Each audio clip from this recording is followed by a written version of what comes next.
जय बोलो वीर तेजाजी महाराज की, वीर तेजाजी महाराज की जय हो, महाराजा सूरजमल जी की जय हो।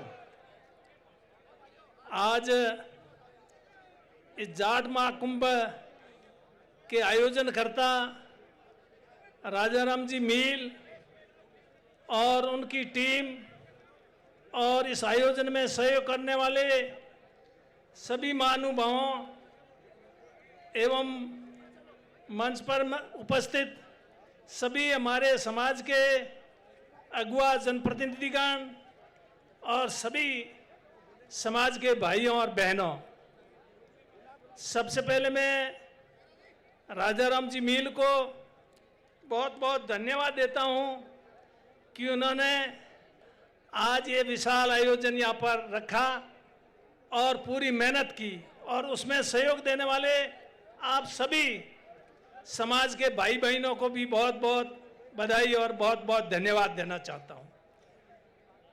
मेरे से पूर्व वक्ताओं ने बहुत कुछ समाज के बारे में अपनी बातें कही। आप उन बातों पर गौर करें, किस तरह से कैसे समाज आगे बढ़े। समाज को आगे बढ़ाने के लिए जिम्मेदारी हम सभी की है। अकेले राजाराम जी के प्रयास से या कुछ लोगों के प्रयास से समाज आगे नहीं बढ़ सकता, और केवल जाट समाज अपने समाज की तक ही सीमित नहीं है, दूसरे समाजों को भी साथ लेकर के आगे बढ़ने का प्रयास करेंगे, तभी जाकर के अपन हर क्षेत्र में आगे बढ़ पाएंगे। कई बार मैं सुनता हूं कि दूसरे समाज के लोग कुछ हमारे को चाहते नहीं हैं। क्यों नहीं चाहते हैं? नहीं चाहते हैं तो इसका मतलब हो सकता है हमारे अंदर भी कुछ कमी खामी होगी। आप उनके साथ ऐसा व्यवहार करो, उनसे आप मित्रता रखो, तो क्यों नहीं चाहेंगे? अवश्य चाहेंगे। और जिसमें खास करके अगर राजनीतिक क्षेत्र में आपको आगे बढ़ना है तो और लोगों को भी साथ जोड़ना पड़ेगा। और जाट समाज के लोग आज एक पार्टी में नहीं, यहाँ पर बीजेपी और कांग्रेस के दोनों के लोग हैं। किसी भी पार्टी में हो, कोई कांग्रेस में रहे तो अच्छा है, बीजेपी में रखा है, ये सोचना बहुत ही गलत है। मैं ये कहना चाहूँगा कि किसी भी पार्टी में हो, अपना जो समाज का व्यक्ति है उसका सम्मान करना चाहिए। वो किसी भी जगह है तो अपने समाज का ध्यान रखता है जितना वो रख सकता है। अपने केंद्र के अंदर कैलाश जी अभी राज्य मंत्री, कृषि राज्य मंत्री है। हिंदुस्तान के अंदर कृषि बाजरा अनुसंधान केंद्र एक पूरे हिंदुस्तान में एक खुला, एक जो अपने राजस्थान को दिया और वो बाड़मेर जिले में गुड़ामालानी में इन्होंने दिया है। तो ये उस पद पर है, तब तो अपने को ये कृषि बाजरा अनुसंधान केंद्र मिला। वो हमारी पार्टी के नहीं है, वो दूसरी पार्टी में। सवाल पार्टी का नहीं है। किसानों की अगर कोई भलाई की काम करता है तो उसकी हमें प्रशंसा करनी चाहिए लेकिन उसकी आलोचना ही करनी चाहिए। लेकिन ये हमारा दुर्भाग्य है कि हम लोग हमारे ही आदमी की आलोचना करते हैं। ये जो और दूसरे लोगों की भी आलोचना से कुछ नहीं मिलना है। आप दूसरों की आलोचना सोच लो, छोड़ दो। अपने खुद में क्या कमी है, क्या खामी है, क्या सुधार की आवश्यकता है। आप अगर ये सोचते हो कि मेरे अंदर कोई कमी खामी नहीं है तो ये सोचना गलत है। हर आदमी में कोई कमी खामी मिल जाएगी। मैं तो ऐसा सोचता हूँ, इस सांसारिक जीवन में प्रत्येक मनुष्य मुझसे श्रेष्ठ है, इसलिए मैं उनको नमन करता हूँ। आज हम अगर सब मिलकर के चलेंगे सब कुछ ठीक होगा, और एक स्वार्थ की भावना से थोड़ा ऊपर उठना पड़ेगा। हम लोग स्वार्थ की अंदर फंस गए हैं। मुझे मेरा ही स्वार्थ नजर आता है। पद मिले तो मुझे मिले, मंत्री बनूं तो मैं बनूं, और जो कुछ है वो मेरे को ही मिले और किसी को नहीं। ये भावना नहीं होकर के जिसको मिले उसके साथ हो जाना चाहिए।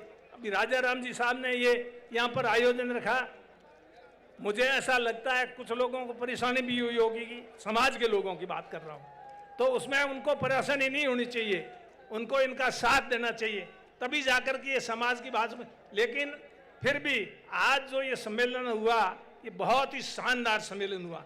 मुझे इतनी उम्मीद नहीं थी, मैं सच कह रहा हूँ, लेकिन जब यहाँ आकर के देखा तो वास्तव में ये राजस्थान के अंदर जाट समाज का पहला एक ऐतिहासिक सम्मेलन हुआ है। इससे ये संदेश गया है। आज आप लोग कहते हैं मंत्रियों की बात भी करते हैं, काम करना चाहिए, बात तो ठीक है। मंत्री के कुछ हाथ में हो तो ही काम करेगा ना मंत्री। मंत्री के हाथ में ही नहीं तो मंत्री क्या काम करेगा। मंत्री के हाथ में कितना है और कितना नहीं है वो जो मंत्री है वो जानते हैं, उनको पता है। ये बात सार्वजनिक रूप से कहने की नहीं है, लेकिन जितना कुछ हाथ में है तो थोड़ा बहुत करने की कोशिश करते हैं। पिछली बार जब मैं राजस्व मंत्री था तो उस समय किसी भी समाज ने, जाट समाज ने और दूसरे किसी भी समाज ने, चाहे वो मेघवाल समाज है, चाहे मुस्लिम समाज है, चाहे कोई भी समाज है, उन्होंने जमीन मांगी समाज के लिए तो उन सबको जमीन दी है। आज जाट समाज इतनी संख्या में यहाँ खड़ा है, एक भी जाट का बच्चा खड़ा होकर ये बता दे कि हमने आपसे जमीन मांगी थी समाज के लिए, संस्था के लिए, और आपने जमीन नहीं, तो एक आप उदाहरण बता दे तो मैं कान पकड़ लूंगा आप लोग। और दूसरे समाज भी जिन्होंने भी मांगी सबको दी। तो मेरे कहना मतलब जो भी मैं कर सकता था करने की कोशिश, इसलिए मैं अंत में, क्योंकि मेरे से पूर्व वक्ता बहुत बोल गए, आप भी वक्ता बहुत बोलने, पर आप लोग सब इतनी दूर दूर से यहाँ आए, इतना समय यहाँ दिया, तो जो कुछ यहाँ पर निर्णय हुआ, जो संकल्प यहाँ से लिया गया है, उसको आप अपने दिमाग में रखें, उस पर चलने की कोशिश करें। नशे की, कुरीतियों की जो बात कही उस पर चलें, तब तो है बात। एक बार बाईतू के अंदर खेमा बाबा का मेला था, इससे थोड़ी कम भीड़ थी, इतनी दी थी, वहाँ पर लोगों ने संकल्प लिया था कि मृत्यु भोज नहीं करेंगे, और आज 2-2 हाथ खड़े कराने की बात है। उस दिन भी सबने 2-2 हाथ खड़े कर दिए थे, सबने, और पिलाजी ने कसम दिलाई थी, लेकिन उस पर वो खड़े नहीं हुए। मैं तो उस पर खड़ा रहा, लेकिन लोग कितने खड़े रहे वो बाड़मेर के लोग आए, उन सबको पता है। तो कहना मतलब अगर कोई अपन संकल्प लेते हैं तो उसके ऊपर चलना चाहिए, अमल करना चाहिए, उसको निभाना चाहिए। यही मेरा आपसे निवेदन है। मैं अंत में आप सब लोग यहाँ पधारे, आपको बहुत बहुत धन्यवाद, और राजा राम जी को बहुत बहुत धन्यवाद, उनकी टीम को भी बहुत बहुत धन्यवाद। बोले वीर कुंवर तेजाजी महाराज की बहुत आभार। अभी बहुत महत्वपूर्ण संबोधन है, बीच में थोड़ी सी यूं उठने बैठने के, एक बार सेंटर में हो जाओ। कार्यक्रम को एक बार और परवान पर चढ़ाने जा रहे हैं हम, और आपके बीच में राजस्थान की हमारी